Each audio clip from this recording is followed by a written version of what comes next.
అయ్యా ముఖ్యమంత్రి గారు ఏదో పెద్ద మార్పు వస్తుందని చెప్పి నీకు అధికారం కట్టబెట్టింది, తేనె మీ నుంచి పూలబడ్డ అవుతుంది, ఎందుకు ఇట్లా ఆలోచిస్తున్నారు అని చెప్పి చాలాసార్లు మాట్లాడితే ఆయన ఇంకింత రెచ్చిపోయి అన్న మాట ఏంటంటే, ఎవరు చెప్పినా వినను, నేను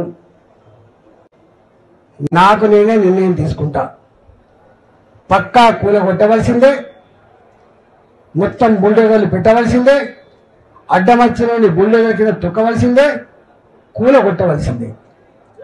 ఇది ఆయన స్టేట్మెంట్. నేనన్నా రాజు కూడా మారు వేషంలో అప్పుడప్పుడు ప్రజలేమనుకుంటారు చూసేస్తాను. సరే నువ్వు రాజు కాకపోవచ్చు కానీ నీ కింద ఇంటెలిజెన్స్ వ్యవస్థ ఉంది, వాళ్ళైనా నీకు చెప్పుంటారు కదా ఇక్కడ ఇట్లా ఉంది అని చెప్పి చెప్పుంటారు కదా, ఎందుకు మీరు వింటలేరు అని చెప్పి మళ్ళా ఇట్లా స్టేట్మెంట్ నడుస్తూనే ఉంది. నడిస్తే ఆయన అన్నాడు మళ్ళీ నేను ఎవరు చెప్పినా వినను అని. నేను అప్పుడు ఒక స్టేట్మెంట్ ఇచ్చిన, ఎవరు చెప్తే వినని వాణ్ణి, ఎవరు చెప్పినా వినని వాణ్ణి ఆయన నాయకుడు అనరు, మనిషి అనరు, సైకో అంటారు అని చెప్పాడు. సైకో అంటారు అని చెప్పాడు.